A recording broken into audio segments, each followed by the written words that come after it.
자, 일단 우리 가담법.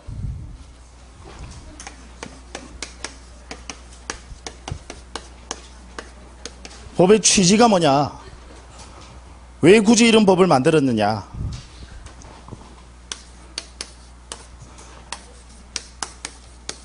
소비 차주를 보호하기 위한 겁니다. 우리 빌려서 쓰는 사람을 뭐라고 해요, 여러분? 빌려서 쓰는 사람을 소비 차주라고 합니다. 그러니까 여러분들 이제 법에서는 그냥 차주라는 표현을 쓰는데요. 정확하게는 소비 차주입니다. 왜 소비대차 계약 들어보셨죠? 예. 빌려서 써버리고 동종, 동량, 동가에 다른 물건으로 갚아준다 이 말이죠. 그걸 우리는 소비대차 계약이라고 하고, 그 중에서 빌려 주신 분을 소비대주라고 표현하고요. 빌려 쓰시는 분을 소비차주라고 표현합니다. 그래서 이분을 보호하기 위한 거다. 자, 따라서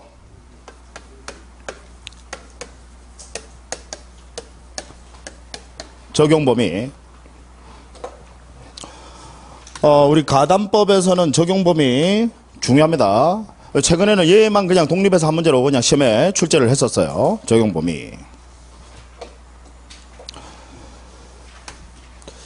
전제 자체는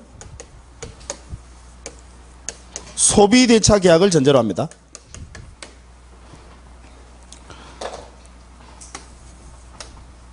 그럼 우리 빌린 액수, 얘를 뭐라고 표현하느냐면 차용액이라는 표현을 써요. 빌린 돈의 액수, 그걸 뭐라고 한다고요? 차용액. 그래서 차용액을 전제로 하는 겁니다. 따라서 매매 대금을 담보하기 위한 목적이라든지 아니면 공사 대금을 담보하기 위한 목적, 이 경우에는 우리 가담법 적용됩니까? 적용되지 않습니까? 적용되지 않습니다. 오로지 돈 빌렸을 때, 돈 빌려 쓴 사람, 걔를 뭐라고 한다고요? 소비차주. 그 소비차주를 보호하기 위한 거다라는 거. 따라서 만약에 매수인과 매매 계약을 체결했는데 그 매수인이 매매 대금을 담보하기 위해서 뭔가 담보를 설정을 해줬어. 이때는 가담법 적용돼야 안 돼요? 안 돼요. 오로지 돈을 빌렸을 때 요 차용액, 얘를 전제로 한다는 거. 자, 그 다음에요.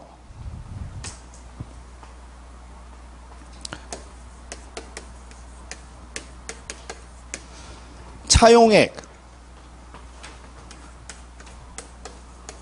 플러스 이자,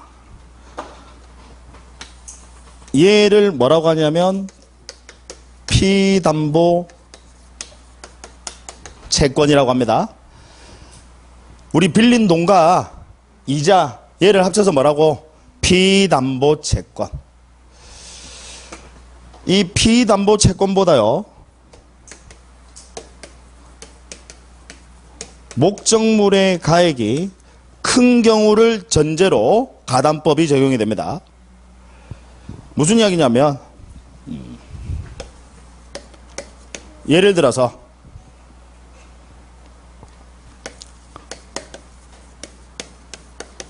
차용액이 1억입니다. 차용액이 1억. 그 다음에 여기다가 이자가 보니까 2천만 원이더라. 근데 채무자가요, 아예 채권자에게 목적물을 넘겨줘요. 넘겨주는데 목적물 가액이, 자, 이 목적물을 누가 누구에게 넘겨준다라고요? 채무자가 누구에게요? 채권자에게.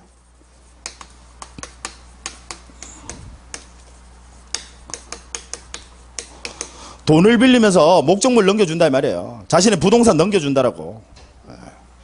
근데 이 목적물 가액이 막 예를 들어서 1억이더라. 자, 이 경우에 우리 가담법 적용될까요? 적용되지 않을까요? 네. 이때는 가담법 적용되지 않습니다. 이해하시겠죠? 무슨 이야기냐면 내가 빌린 돈과 이자, 얘보다 내 소유 부동산 더 훨씬 가치 높은 부동산을 채권자에게 넘겨준다 이 말이야. 이때 가담법이 적용해서 나서겠다 이 말이지. 왜? 가담법은 누구를 보호하기 위한 거예요? 돈을 빌려 쓴 사람, 즉 소비차주, 얘를 다른 말로 하면요, 채무자입니다. 채무자를 보호하기 위한 거야. 차용해가고 이자 합쳐봐야 얼마예요? 합쳐봐야 1억 2천이야. 근데 채무자 소유 목적물을 부동산 소유권을 넘겨줬어, 채권자에게. 근데 넘겨준 지금 목적물 가액이 얼마야? 1억. 그럼 이때는 굳이 채무자 보호할 이유 없죠. 지금 이해되세요? 예. 이때는 가담법 적용돼야 안 돼요? 안 돼. 근데 만약에요, 차용액과 이자가 2천만 원인데 1억과 2천만 원인데요, 목적물 가액이 만약에 목적물이 2억이더라 2억이더라. 이때는 가담법 적용됩니까? 적용되지 않습니까? 적용된다 이 말입니다. 그래서 나중에 그러면 여러분 가담법 적용된다라고 하는 게 이제 구체적인 내용이 뭐냐면 청산 절차 이런 거 다 거치셔야 된다. 아니면 채권자 소유권 취득 못해. 그게 이제 좀 이따 공부하실 거예요. 채무자를 보호하기 위한 제도니까, 즉 소비차주를 보호하기 위한 제도니까 당연히 이 요건이 충족이 돼야 된다. 자, 얘는 조금 더 구체적으로 여러분들이 명확하게 하기 위해서 관련 문제 하나 보고 갑니다. 4번 문제 보세요.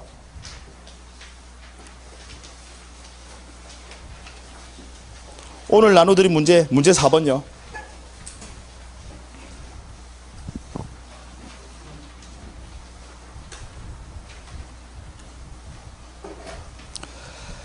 자, 4번 문제 보시면 가등기 담보 등에 관한 법률이 원칙적으로 적용되는 것은 라고 되어 있어요. 자, 1번 보시면 1번 지문 1억 원을 차용하면서 일단 1억 원 차용 빌린 돈이니까 가담법 적용 가능성이 있겠네. 차용이니까. 자, 차용하면서 부동산에 관하여 가등기나 소유권 이전 등기를 안 했대요. 그러면 당연히 가담법 적용되는 거 아닙니다. 채권자 앞으로 아예 등기 안 했대. 그럼 채권자가 아직 가져가는 거 아니거든. 그러면 가담법 적용되는 거 아니죠. 1번 X. 자, 2번 질문 보세요. 매매대금 채무 1억 원의 담보로 2억 원 상당의 부동산 소유권 이전 등기를 한 게. 자, 매매대금입니다. 얘는 가담법 적용해야 안 해요. 2번 X. 오로지 차용에 빌린 돈, 그걸 담보하기 위한 경우에만 가담법이 적용되는 겁니다. 3번 질문 보시면 차용금 채무 1억 원의 담보로, 빌린 돈이 1억 원이다 그죠? 담보로 2억 원 상당의 부동산에 대한 대물 변제 예약을 하고 가등기를 했습니다. 그러면 이때는 가담법 적용되죠. 일단 차용액이니까 우리 가담법 적용되는 거고요. 그 다음에 지금 빌린 돈 차용액은 얼마예요? 1억. 뭐 여기 지금 지문에는 이자에 대한 이야기 없으니까 일단 1억. 그런데 넘겨주는 목적물 가액은 지금 얼마예요? 2억이다. 그럼 이런 경우는 채무자 보호해야 된다 이 말이지. 따라서 이때는 가담법 적용되죠. 3번이 적용되는 거다 그죠? 그럼 4번 봅니다. 차용금 채무 3억 원의 담보로 이미 2억 원의 다른 채무에 대해서 자기보다 선순위로 저당권이 설정돼 있어. 그 다음에 4억 원 상당의 부동산입니다. 그러면 얘는 이미 자기보다 담보 가등기권자보다 지금 선순위로 2억 원의 저당이 설정돼 있으니까 부동산의 목적물 가액은 4억이면 남은 담보 가치는 얼마밖에 없습니까? 2억밖에는 없죠. 그런데 지금 차용금 채무는 얼마예요? 3억이다 이 말이지. 따라서 이 경우에는 가담법 적용되지 않습니다. 4번 지문의 의미 아시겠죠? 네. 그 다음 5번 1억 원을 차용하면서 2억 원 상당의 그림을 양도담보로 제공했다. 자, 지금 그림을 양도담보로 제공했대요. 그림, 동산입니다. 따라서 당연히 등기하지 않는 동산이니까 가담법 적용됩니까? 되지 않습니까? 되지 않습니다. 답은 3번이다. 그죠?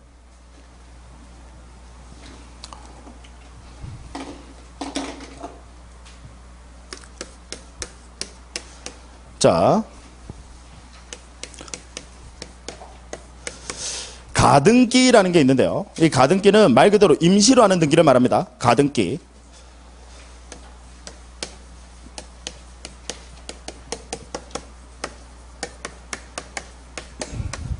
가등기는 종류가 두 가지입니다. 청구권 보존 가등기.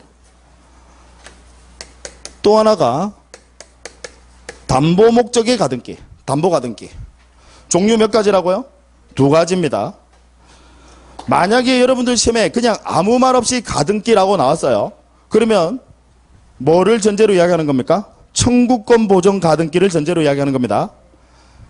만약에 담보 가등기라면 여러분들 시험에 가등기 담보 등에 관한 법률에 따른 가등기라는 표현이 나오든지 아니면 담보 가등기라는 표현이 나오든지 반드시 그 표현이 나와요. 그냥 아무 말 없이 가등기 하면 뭐 말하는 거라고?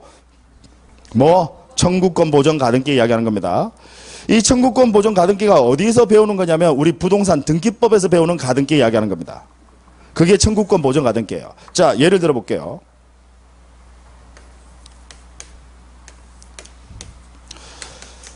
갑이라는 사람이 X라는 부동산의 소유자입니다. 을과 매매를 해요. 현재 을은요, 아직까지 잔금을 지급하지 않았습니다. 자, 갑은 을과 매매라는 계약을 체결해서 현재 매수인 을은요, 갑에 대해서 소유권 넘겨주세요. 소유권 이전 청구권 또는 소유권 이전 등기 청구권 같은 말입니다. 자, 소유권 이전 청구권이 생겼죠. 매매라는 계약을 통해서요, 이 소유권 이전 청구권이 발생을 했어요. 근데 아직 잔금을 안 치렀어. 잔금 치르면 이제 소유권 이전이라는 바로 본등기 할 건데, 잔금 치르기 전에 임시로 등기하는 겁니다. 그걸 뭐라고 해요? 가등기. 이걸 우리는 청구권 보존 가등기라고 합니다.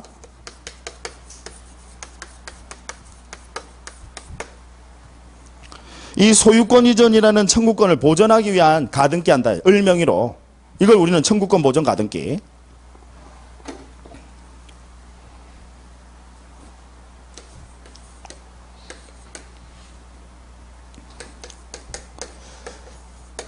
자, 갑이 X부동산의 소유자입니다.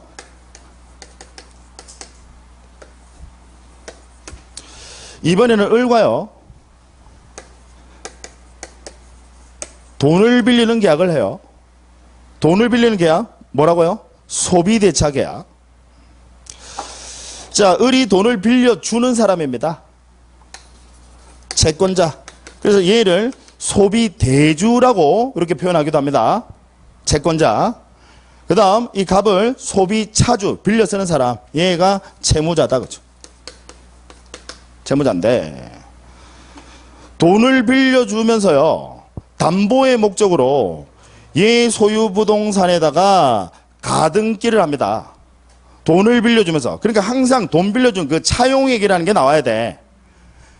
그걸 담보하기 위해서 얘 소유 부동산에다가 가등기를 합니다. 그래서 이걸 우리는 뭐라고 하냐면 담보 가등기라고 해요. 그러니까 쉽게 말해서요, 돈을 빌려주면서 가등기예요. 그걸 뭐라고? 담보 가등기. 돈 빌려주는 게 아니야. 예를 들어 매매를 통해서 청구권이 발생해서 그걸 가등기합니다. 그걸 뭐라고? 청구권 보존 가등기라고 해요. 그러면 담보 가등기는 당연히 우리 가담법 적용됩니다. 그럼 청구권 보존 가등기는 당연히 가담법 적용될까요? 적용되지 않을까요? 적용되지 않습니다. 항상 빌려주는 대차, 차용액, 그래야 가담법 적용된다라는 거. 아시겠죠? 네. 그 다음에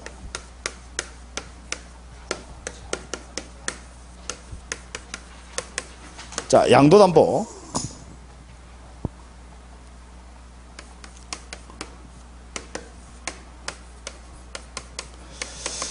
갑이 X부동산의 소유자입니다. 을과 소비대차 계약을 해요. 갑이라는 사람이 채무자, 돈 빌린 사람, 을이라는 사람이 채권자인데, 얘들은 한술 더 뜹니다. 가등기를 하는 게 아니라요, 아예 을 앞으로 돈 빌리는 담보 목적으로요, 아예 을 앞으로 소유권 이전 등기까지 마쳐버립니다. 담보 목적으로. 아예 등기를 넘겨줘 버려. 그래서 나중에 내가 만약에 니한테 돈 안 갚으면 청산 절차만 거치면 바로 우리 그냥 소유권 취득해버리는 겁니다. 아예 등기까지 바로 넘겨줘 버려요. 이걸 뭐라고 한다고요? 저 항상 힌트 주고 물어봅니다. 이걸 뭐라고 한다고요? 양도담보. 아예 양도, 소유권 아예 넘겨줘 버린다. 담보 목적으로. 그러면 여러분, 우리 법 이름이 가등기, 담보 등에 관한 법률입니다. 담보 가등기, 얘는 가담법 적용돼야 안 돼요? 돼. 보여줘야 돼. 그러면 양도 담보, 얘는 지금 더한 거거든. 당연히 채무자 보호할 필요 있어요, 없어? 있어. 따라서 양도 담보의 경우에도 가담법은 당연히 적용될까요? 적용되지 않을까요? 적용됩니다. 소비대차. 그러면 가담법 적용된다. 그 법 이름이, 법 명칭이 아까 가등기, 담보 등에 관한 법률입니다. 그러니까 가등기 담보만, 즉 담보 가등기만 이 법 적용하는 게 아니라 양도 담보의 경우에도 당연히 얘는 더더욱 보여줘야 되거든. 아예 등기까지 이미 미리 넘겨줘 버렸어. 더더욱 채무자 보호해줘야 된다. 따라서 양도 담보도 당연히 가담법 적용됩니까? 적용되지 않습니까? 적용돼요. 다만 전제 자체는 뭐예요? 소비대차. 그래서 아까 우리 가담법 뭐 적용되어 있는 것은 하면서 아까 조금 전에 문제 풀었던 거 있지 않습니까? 거기 보시면 차용액 이런 말 안 나오면 가담법 아예 적용되는 거 아니야. 그래서 뭐 매매 대금 채무를 담보하기 위해서 뭐 설정을 받았다, 가등기를 설정받았다, 또는 소유권 이전 등기를 설정받았다. 소유권 이전 등기를 설정받았다는 게 이게 양도 담보 이야기하는 거거든. 지금 무슨 이야기인지 아시겠죠? 이런 것들은 가담법 적용해요, 안 해? 안 해. 왜? 매매 대금 채무라든지 공사 대금 채무 이런 것들은 안 된다 이 말이야. 오로지 뭐 소비대차, 빌려준 돈. 왜냐하면 돈을 빌리는 사람은 지금 아주 궁박한 상태에 있거든요. 그러니까 철저히 더 보호해주겠다 이 말이지. 이때만. 아시겠죠? 왜냐하면 정상적인 거래 어렵다 이 말이에요. 그러니까 우리 소위 이야기하는 고리대금업이 나오는 거거든. 그런 고리대금업자 이런 애들 막으려고 그래서 이 가담법이 등장한 거다. 다만 가등기, 담보 등에 관한 가등기입니다. 그래서 등기되지 않은 동사는 가담법 적용해요, 안 해요? 안 해요. 아시겠죠? 네. 자, 일단은 적용 범위부터. 일단 가등기, 담보 등에 관한 법률을 적용 범위, 얘가 시험에서 가장 중요한 포인트입니다. 그 다음에 그러면 채무자 보호하기 위해서요. 우리 가등기 담보 등에 관한 법률, 가담법에서는요, 청산이란 걸 거치도록 합니다. 그냥 채권자 네가 함부로 가져가지 말고, 채무자가 돈 안 갚는다고 함부로 그냥 가져가지 말고, 무슨 절차를 거치도록 한다고요? 청산이라는 절차를 거치도록 한다. 반드시. 그럼 이 청산 절차의 유형에는요, 두 가지가 있습니다. 두 가지.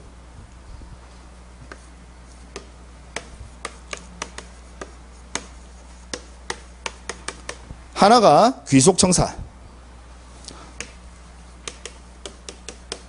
또 하나가 처분청산. 여러분들 시험 표현에 귀속청산, 처분청산이라는 표현이 나오기도 하고요.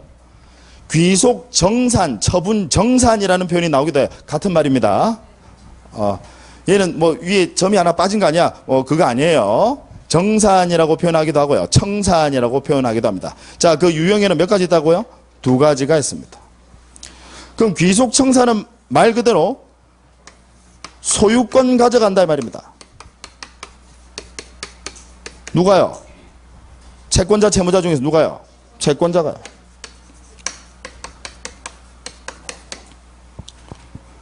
채무자 소유 부동산에 대해서 가져가 버린다 말이에요. 소유권 가져간다 말입니다. 누가? 채권자가요. 이걸 우리는 귀속청산이라고 합니다. 그럼 이 귀속청산은 조금 있다가 청산의 절차와 방법에 대해서는 구체적으로 살펴볼 건데요. 자, 이 귀속청산은 채권자가요. 공공기관을 통해서 소유권을 취득하는 겁니까? 아니면 공공기관을 통하지 않고 채권자가 임의로 해서 소유권을 취득하는 겁니까? 임의로. 그래서 얘를 뭐라고 표현하느냐면 사적 실행이다라고 이렇게 표현합니다. 공공기관을 통해서 하는 거 아니다 이 말이죠. 채권자가 계산을 해서요. 청산금 주고 남는 돈이 있으면 그 남는 돈을 청산금이라고 합니다. 이제 좀 이따 이제 절차와 방법 그건 보실 거예요. 그걸 주고 지가 공공기관을 통해서 가져가는 게 아니라 그냥 지가 가져가는 거다. 그걸 사적 실행. 그 다음 처분청산은 말 그대로 팔아버린다 이 말이야. 채권자가 소유권 취득 가져가는 게 아니라 팔아가지고 그 대금을 가지고 지가 돈 가져간다 이 말입니다. 그걸 뭐라고 해요? 처분청산이라고 하는데, 자 생각해 보시면 그럼 처분의 방법은 매매의 방법이 있을 것이고 또 하나 뭐가 있어요? 경매가 있을 거죠. 근데 만약에 여러분이 지금 채권자예요. 여러분이 채권자야. 어차피 내 거 아니야. 그럼 만약에 매매의 방법으로 팔아버린다고 한다면 정상적인 가격에 팔 가능성이 있습니까? 없어요. 그렇잖아요. 어차피 내 거 아니야. 나는 대금만 받으면 되니까. 예를 들어 3억짜리 부동산인데 그냥 1억에 금매로 팔아버리고 지인은 거기서 대금 가져가 버린다. 그럴 수도 있지 않습니까? 그래서 처분청산은요. 매매의 방법은 안 됩니다. 오로지 뭐로? 경매. 그러면 얘는 경매는 당연히 공공기관 즉 법원을 통해서 하는 거거든요. 따라서 얘는 사적 실행이에요? 공적 실행이에요? 공적 실행이다.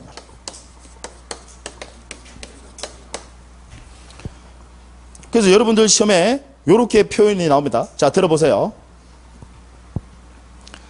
우리 가등기 담보 등에 관한 법률에 따르면 처분청산은 사적 실행의 방법으로 가능하다. OX. X. 이제 뭐 말하는 줄 아시겠죠? 처분청산은 사적 실행한다는 것은 무슨 소리야? 매매한다 소리야. 그건 안 돼. 오로지 처분청산은 공적 실행의 방법으로만 가능하다. 즉 경매에 붙인다 이 말입니다. 이해하시겠죠? 네.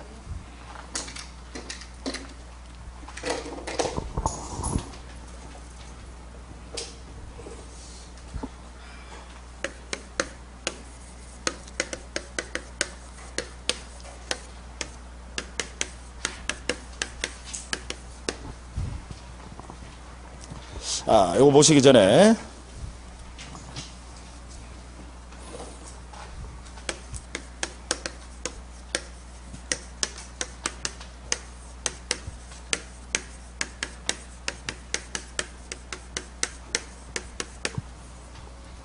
요거부터.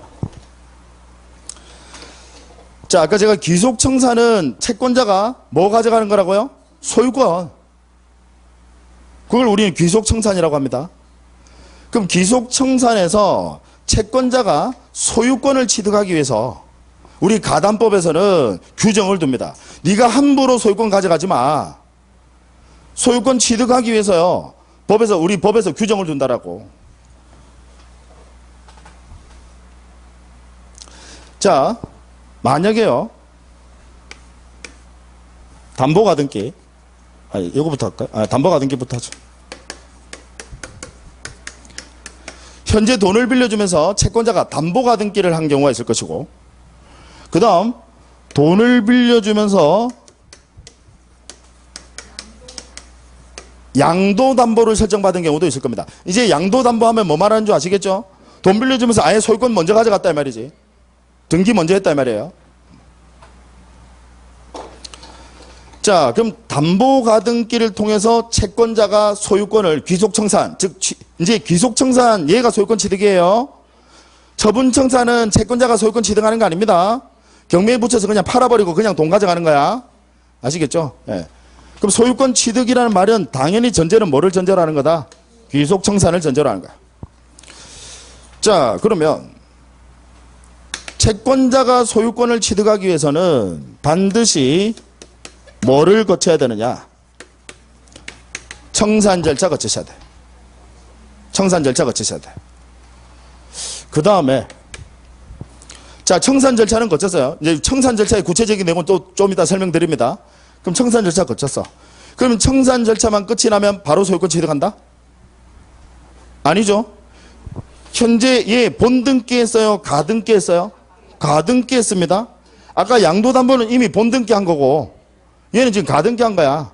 그러면 소유권 취득하려면 여러분 가등기는 물권 변동의 효력은 있습니까 없습니까? 없어요. 그럼 소유권 취득하려면 뭐 하셔야 돼?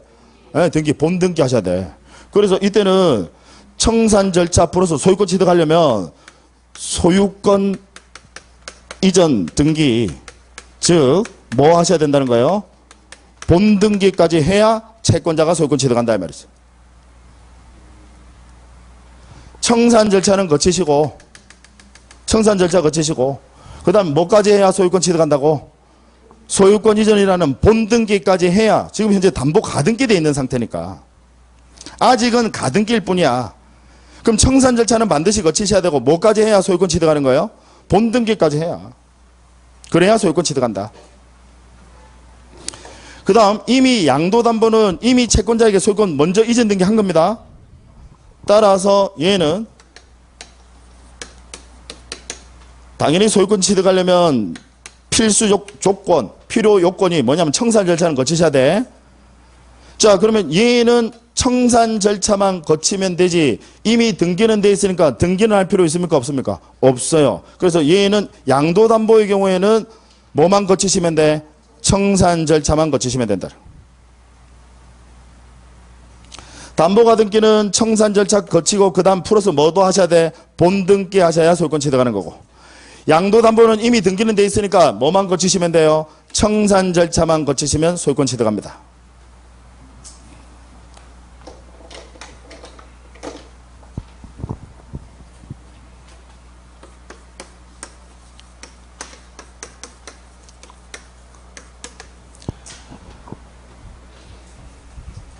자,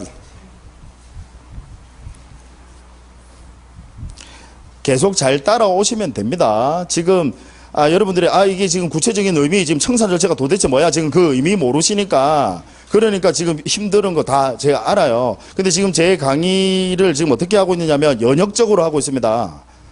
결론부터 먼저 말씀을 드리고, 그러고 그 원인에 대해서, 그 이유 과정에 대해서 지금 설명을 드리는 게 그게 더 효율적이라고 판단을 해서 지금 그렇게 하고 있는 거예요.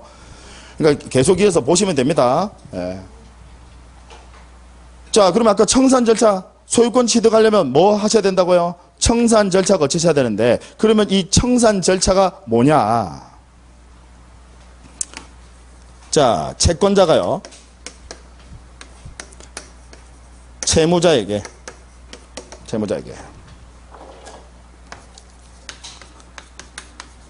청산금이 얼마입니다라고 통지를 해줘요. 그러면 이제 또 청산금이 뭐냐? 자, 청산금은요,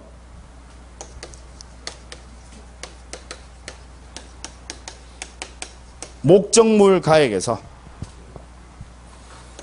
마이너스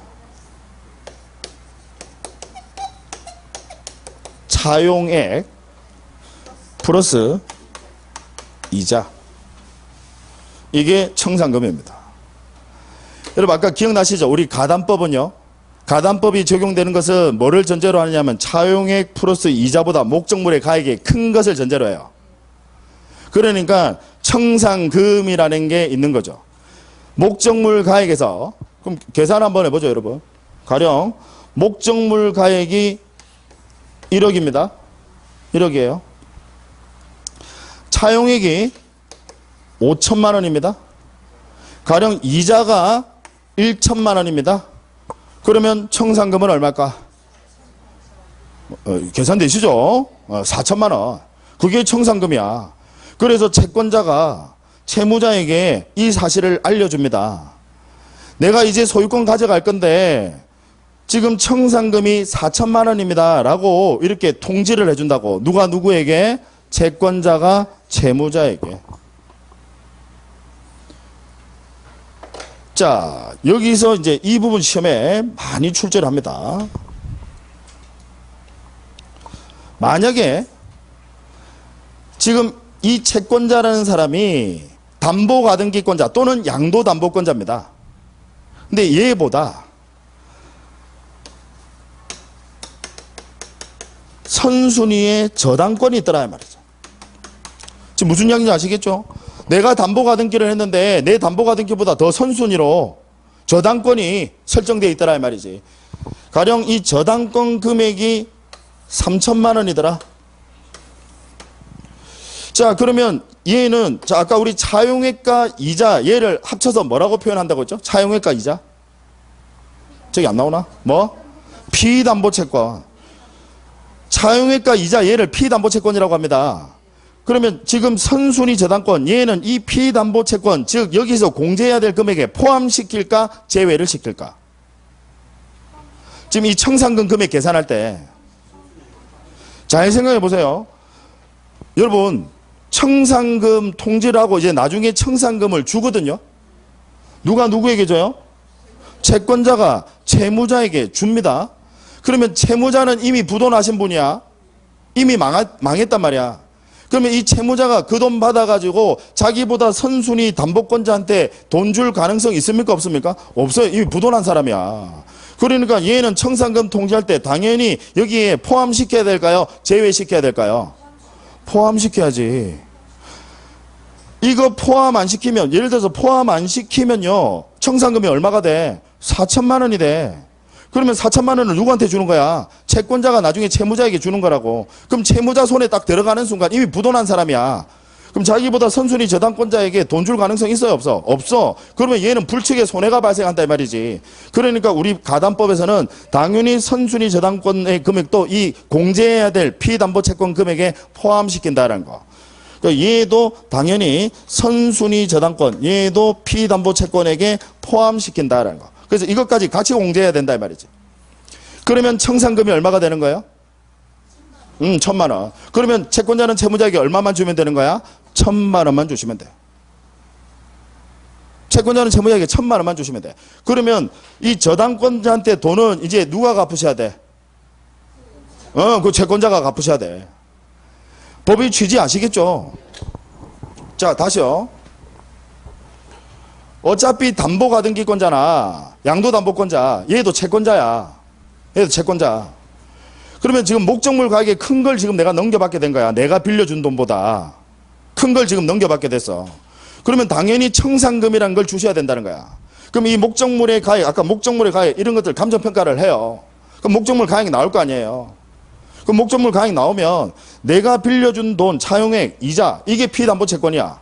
그럼 이건 당연히 내가 받아야 될 거니까 이걸 공제하고 주는 거지. 청산금은 채권자가 나중에 채무자에게 주는 거거든요. 이해되시죠? 자, 그러면 여기서 선순위, 자기보다 선순위 저당권자가 있다라면 이 금액도 공제할 거냐 말 거냐? 우리 법은 당연히 공제하도록 합니다. 왜냐하면 그냥 청산금을 채무자에게 줘버리게 되면 이거 공제 안 하면 그냥 줘버린다 이 말이지. 그러면 자기보다 선순위인 저당권자는 불측의 손해를 입을 수도 있습니다. 채무자에게 돈 주는 순간 채무자는 이 저당권자한테 변제한다는 보장이 없거든. 이미 망하신 분이야. 이해하시겠죠? 그래서 선순위 저당권의 금액도 공제해야 될 피담보채권 금액에 포함시킨다는 거. 그래서 여기까지 같이 그러면 5천, 1천, 3천 합치면 얼마요? 9천. 이걸 같이 뺀다 이 말이죠. 따라서 채권자는 채무자에게 얼마만 주시면 돼요? 1천만 원만 주시면 돼요. 자, 이게 이제 청산 절차입니다. 그럼 우리 이 청산 절차는요, 청산금 통지하자마자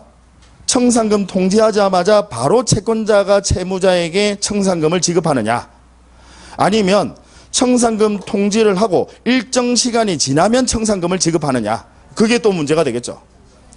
전자 후자 중에서 뭐가 맞을까요? 후자입니다.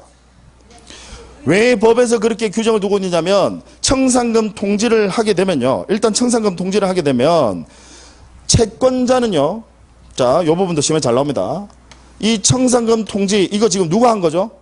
채권자가 한 거야. 그럼 채권자는 이에 대해서, 청산금 통지에 대해서 채권자는 지가 이의를 제기할 수 있을까 없을까? 없지. 지가 통지한 거야. 그런데 채무자는 여기에 대해서 이의 제기할 수 있을까 없을까? 있어요. 그럼 이의 제기하는 부분은 뭘까요? 목적물 가액이지. 그러니까 지금 이거지. 채무자 입장에서 봤을 때 채권자가 목적물 가액을 감정평가를 지가 의뢰해서 했더니 1억이야. 1억인데 채무자 지가 아는 감정평가사한테 하니까 얘가 1억 5천이라는 거야. 그럼 채무자는 여기에 대해서 이의제기할 수 있어야지. 그러니까 청산금 통지를 하고 일정 시간이 지나면 청산금을 지급하도록 합니다. 법규정의 취지 이해하시겠죠? 그러면 청산금 통지를 하고 몇 개월이 지나면 청산금을 지급할 수 있느냐? 몇 개월? 몇 개월요? 2개월입니다. 안타깝지만 뭐 어쩔 수 없어. 뭐 얘는 외우셔야지.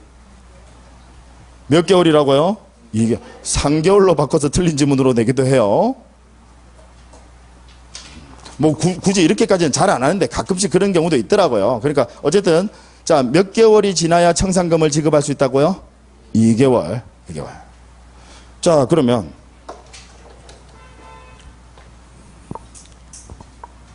만약에요. 한번 생각해 보자고요.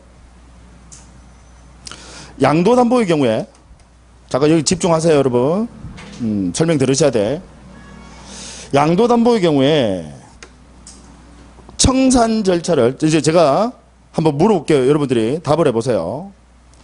자, 청산 절차를 당연히 거치셔야 양도담보 소유권 취득합니다. 다만 본등기는 이미 등기가 돼 있으니까 본등기는 할 필요 있어요, 없어? 없어요. 그럼 청산 절차만 거치면 되는데 이 청산 절차라는 게 청산금을 통지하고 2개월 있다가 청산금을 지급하는 것까지가 청산 절차입니다. 무슨 이야기인지 아시겠죠? 네. 자, 근데 만약에 청산금을 계산해 봤더니 청산금이 없더라라는 거야. 그럴 수도 있잖아요. 왜냐하면 여기 선순위 저당권 금액 이런 것들 전부 다 같이 공제해야 되거든. 그리고 계산해 보니까 내 이자가 늘어가지고 줘야 될 청산금이 없을 수도 있잖아. 네. 자, 그러면 이 경우에 만약에 청산금이 없다 하더라도 청산금 통지는 해야 됩니다. 이 부분 시험에 잘 내요. 이건 얼굴만 없으면 없다라고 통지해줘야지. 청산금이 없는 경우에도 없다라고 통지해 주셔야 되고, 그리고 청산금이 없는 경우에는 제가 아까 이 청산 절차 안에는요, 여러분 청산 절차에는 청산금 통지 플러스 아까 몇 개월 지나야 된다고? 2개월 지나야 되고 플러스 청산금의 지급까지, 이게 청산 절차거든요. 청산금 통지 그리고 2개월 지나고 그리고 뭐 해주셔야 청산금 지급, 이게 청산 절차야. 그러면 청산금이 없는 경우, 자 들어보세요. 양도담보의 경우에 청산금이 없는 경우에 청산금 통지 후 2개월이 지나면 즉시 소유권 취득한다. OX. 자, 지금 제 말이 너무 빨랐나? 다시요. 양도담보의 경우에, 양도담보면, 자, 이제 여러분들 머릿속에 딱 떠올리셔야 돼. 양도담보면 이미 내 앞으로, 채권자 앞으로 등기되어 있는 거야, 본등기. 예. 그럼 얘는 뭐만 하시면 돼? 청산 절차만 거치시면 돼. 자, 그럼 다시. 양도담보의 경우에 청산금이 없는 경우에, 청산금이 없어. 그러면 청산금 통지를 하고 2개월이 지나면 즉시 소유권 취득한다. OX. 5조. 왜? 청산금 지급할 필요 있어요? 없어? 없어. 그러니까 2개월 지나면 즉시 소유권 취득한다고.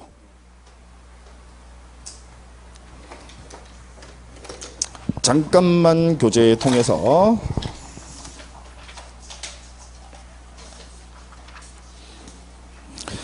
여러분들 교재 301페이지 한번 보세요. 교재 301페이지에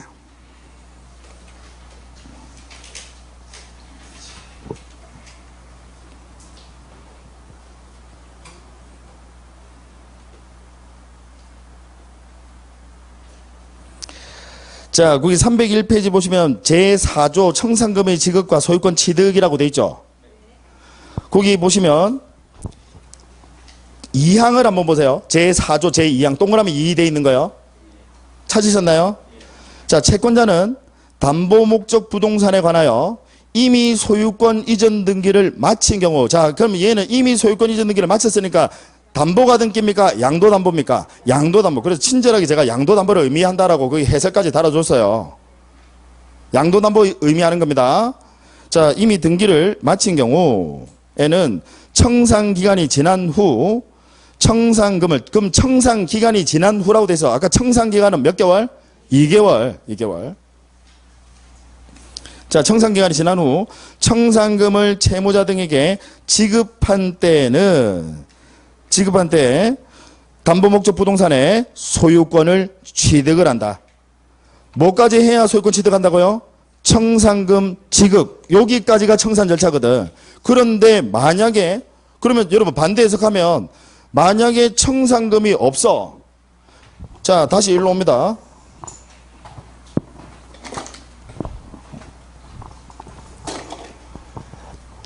우리 청산 절차하면 청산금 통지. 이제 청산금 계산은 어떻게 하는지 아시겠죠? 네, 청산금 통지. 거기다가 청산기간 몇 개월? 2개월. 거기다가 뭐도 하셔야 돼? 지급. 그러면 아까 소유권 취득한다고 돼 있잖아요. 근데 문제는 청산금이 없어요. 청산금이 없으면 청산금 지급은 할 수 있습니까? 없습니까? 없어. 그러면 반대 해석하면 청산금 통지하고 몇 개월만 지나면 소유권을 양도담보의 경우에 즉시 소유권 취득하는 겁니까? 2개월만 지나면 즉시 소유권 취득한다를. 아시겠죠? 네. 자, 그 다음에 이제 다 끝났어요. 조금만 힘을 내세요.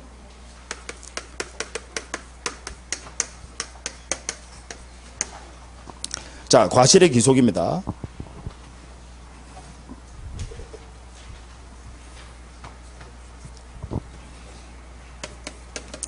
갑이라는 사람이 소유자입니다. 채무자예요. 돈 빌린 거, 소비대차. 자, 을이라는 사람이 채권자입니다.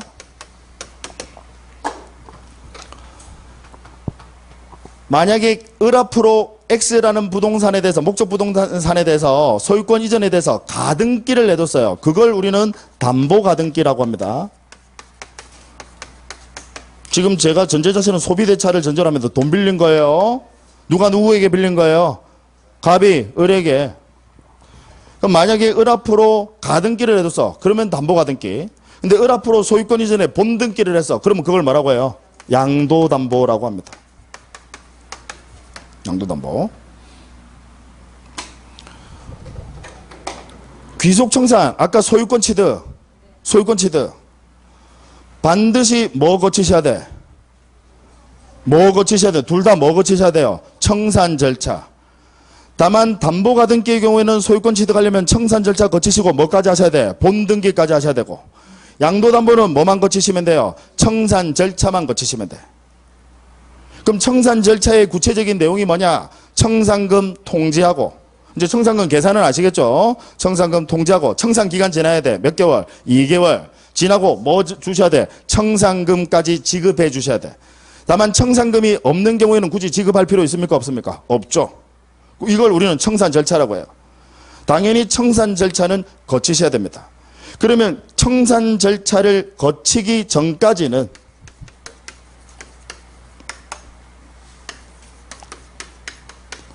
자, 아직 청산 절차를 거치기 전까지입니다. 누가 소유자죠? 네, 이때는 갑이 소유자입니다. 이해하시겠죠? 따라서 이때는 아직 절차를 거치기 전까지는 갑이 소유자입니다. 설령 을 앞으로 양도담보 소유권 이전 등기까지 넘어갔다 하더라도 소유자 누구야? 갑입니다. 지금 의미 아시겠어요? 담보가등기의 경우에는 당연히 갑이 소유자고요. 그죠? 아직은 가등기니까. 그 다음 설령 을 앞으로 소유권 이전이라는 본등기를 했다 하더라도 여전히 누가 소유자야? 갑이 소유자야. 따라서 이 경우에 과실의 귀속은 누구에게 귀속이 되는 겁니까? 당연히 채무자에게 과실이 귀속이 되는 거죠. 얘가 소유자니까. 자, 근데 이제 청산 절차까지 거치고 얘가 돈을 다 받았어요. 아니, 돈을 다 받았나. 청산 절차를 거치고 청산금을 다 지급을 했습니다. 다 지급을 했어. 자, 그리고 만약에 담보가등기의 경우에는 본등기 했고요. 그 다음에 얘는 양도담보의 경우에는 청산 절차만 거치면 소유권 취득한다, 그죠? 그러면 이미 소유권을 취득한 경우에는 과실의 귀속은 누구에게? 이미 소유권, 즉 청산 절차를 거쳤다 이 말이지. 청산 절차를 거치고 소유권 취득했어. 그러면 이때는 과실의 귀속은 누구에게 가는 겁니까? 예, 을에게, 채권자에게 과실이 귀속된다는. 그러니까 결론은 뭐냐면 소유권 취득하기, 채권자가 소유권 취득하기 전까지는 과실은 누구한테? 채무자에게. 이미 소유권 취득하면 과실은 누구에게? 채권자에게 귀속이 되는 겁니다. 난이도 높은 문제 하나 보고 마치도록 합니다.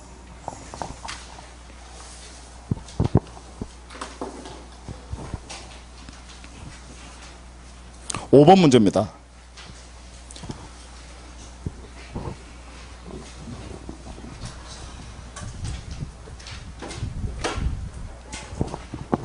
문제 5번 찾으셨나요?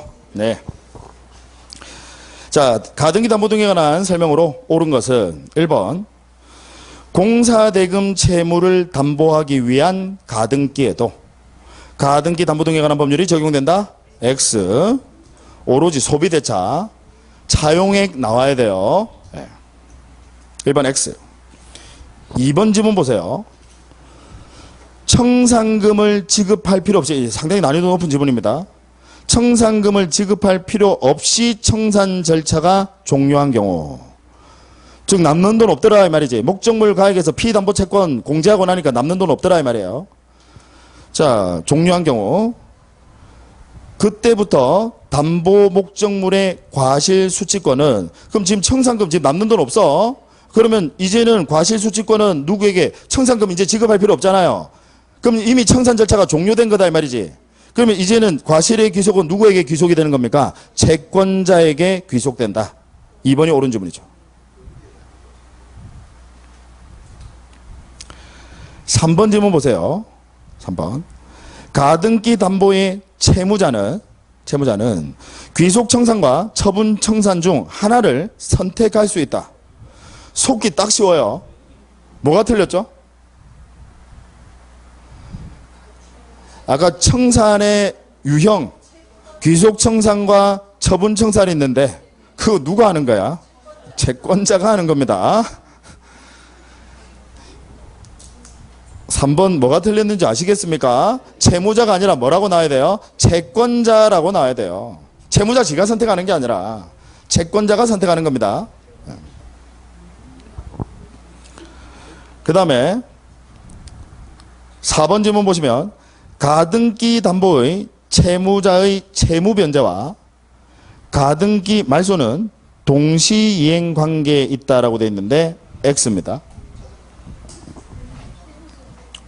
자, 잠깐 칠판 보세요. 자, 우리 아까 담보 가등기 처분 청산의 방법으로도 청산할 수 있고요. 귀속 청산의 방법으로도 청산할 수 있습니다. 네. 그럼 처분 청산은 아까 뭐 한다는 거죠?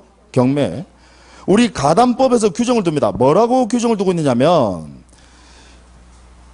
처분 청산의 방법으로, 즉 경매를 통해서 청산을 할 때는 담보 가등기는요. 담보 가등기는 이퀄 뭐로 보느냐?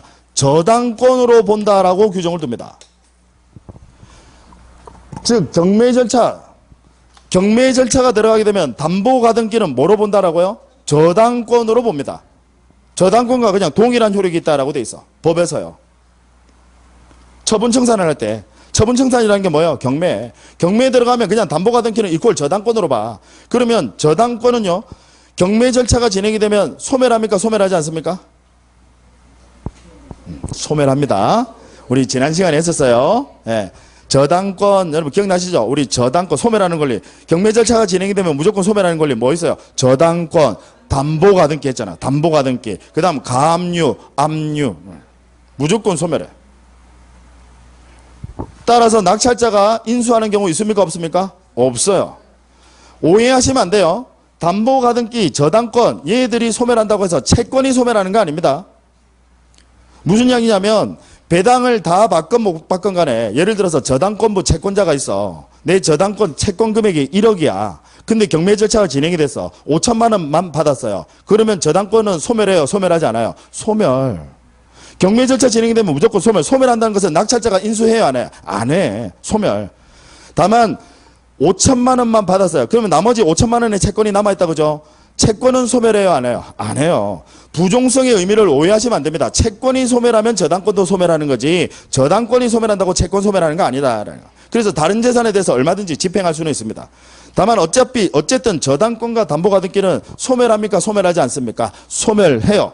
경매 절차가 진행이 되면 무조건 소멸. 낙찰자 인수하지 않는다. 소멸. 저당권, 담보가등기 이런 것들 절대 인수하지 않는다. 소멸. 그 다음에 저당권, 우리 동시행 항변권에서 여러분 배웠어요. 채무변제가 먼저입니까? 아니면 저당권 말소가 먼저입니까? 채무변제가 먼저다. 왜? 돈만 갚으면 저당권은 부종성에 의해서 같이 소멸하거든. 그래서 항상 뭐부터 해 주셔야 돼? 채무변제부터 먼저 해 주셔야 돼. 자, 질문 다시 봅니다. 4번 질문 보시면 가등기 담보의 채무자의 채무변제와 가등기의 말소는, 우리 가등기, 이 담보가등기는 결국 저당권과 똑같이 봅니다. 그러면 뭐부터 하셔야 돼? 동시행 관계입니까? 아니면 채무변제부터 먼저 하셔야 됩니까? 채무변제부터 먼저 하셔야 됩니다. 그래서 동시행 관계에 있다라고 했으니까 X 틀렸어.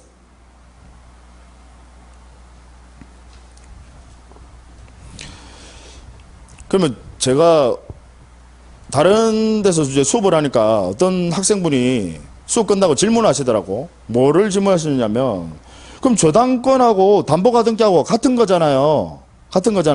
그러면 담보가등기가 뭐 어떤 차이가 있어요? 라고 물어보시던데, 혹시 그 질문에 여러분들이 답을 하실 수 있나요? 담보가등기와 저당권, 내가 돈을 빌려주면서 저당권 설정받을 수도 있고 담보가등기를 설정받을 수도 있습니다. 그죠? 아니요, 저당권도 개인 가능합니다, 여러분. 네, 가능해요.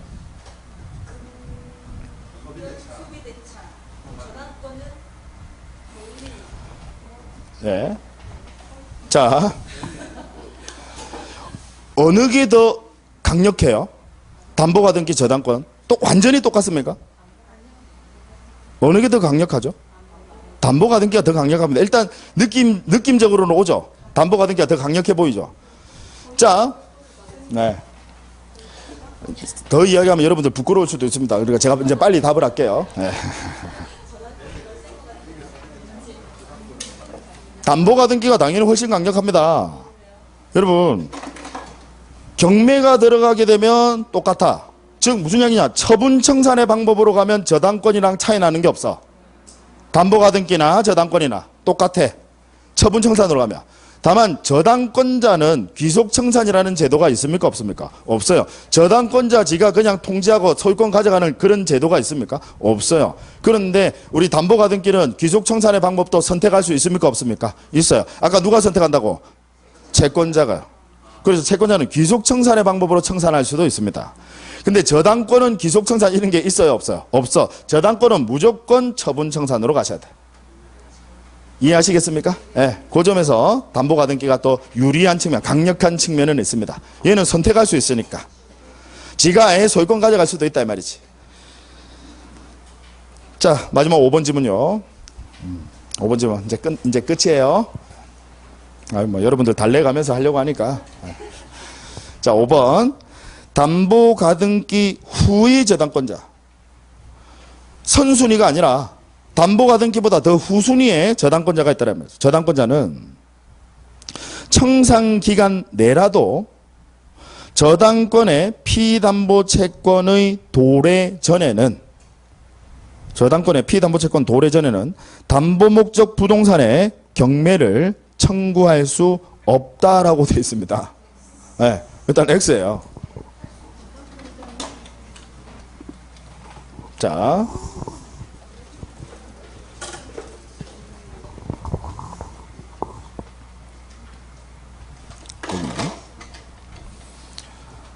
지금 아까 아까 2번이었나요? 답지문 나왔던 거 아까 2번?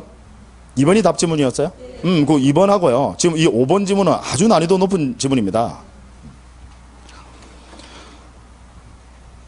선순위 저당권 금액은 여러분 잘 보세요. 담보가등기권자보다 선순위 저당권 금액은 아까 여기 피담보채권 청산권 계산할 때 얘는 포함시켜요, 안 시켜요? 포함시켜. 얘는 포함시켜. 그죠? 그러니까 요 부분을 포함시킨단 말은 결국 무슨 이야기냐면 담보가등기권자가 지가 소유권 취득하고 청산금은 채무자에게 이거 포함해서 지가 주니까 결국 돈은 지가 선순위 재단권자에게 준다 이 말이에요. 무슨 이야기인지 아시겠죠? 담보가등기권자가 얘한테 지가 돈 준다고. 그래서 요건 공제하고 그냥 채무자에게 청산금 주는 거라고. 근데 여기에 후순위 재단권은 포함시켜요 안 시켜? 안 시켜. 그러면 후순위 재단권자는 불안해요 안 불안해요? 불안해. 그럼 원래 저당권은 경매 넣을 수 있어 없어? 저당권자는 경매 청구할 수 있어 없어? 있어. 다만 변제기 도래 전에는 돼야 안 돼요? 안 돼. 변제기가 도래 안 했는데 어떻게 저당권을 실행을 해요? 변제기 도래가 돼야 되지. 근데 우리 가담법에서 후순위 저당권자 너무 불안하다는 거야. 왜 여기 피담보 채권 금액에 공제시키는 것도 아니고 같이 포함시켜서 공제시키는 것도 아니고 이 돈을 그냥 채무자에게 줘버리니까 남는 돈 있으면. 그래서 가담법에서 규정을 둡니다. 후순위 저당권자는 청산기간 내라면 설령 변제기가 도래하기 전이라도 경매 넣을 수 있도록. 다시요 여러분 법 취지 이해하셔야 됩니다. 원래는 저당권자는 변제기 도래하기 전에는 아직 돈 갚는 날 전이야. 전에는 경매 넣을 수 있어요 없어요? 없어요. 원래는 안 돼. 그런데 이미 자기보다 선순위 담보가등기권자가 그 물건 가져가려고 하더라 이 말이지. 그럼 가져가려고 할 때 얘는 여기 공제 안 해. 피담보 채권 금액에 포함 안 시켜. 후순위 저당권은. 선순위 저당권만 포함시키거든. 그러니까 얘는 그 돈을 채무자에게 줘버리면 자기는 돈 받을 방법이 진짜 얘는 받을 가능성이 없는 거야.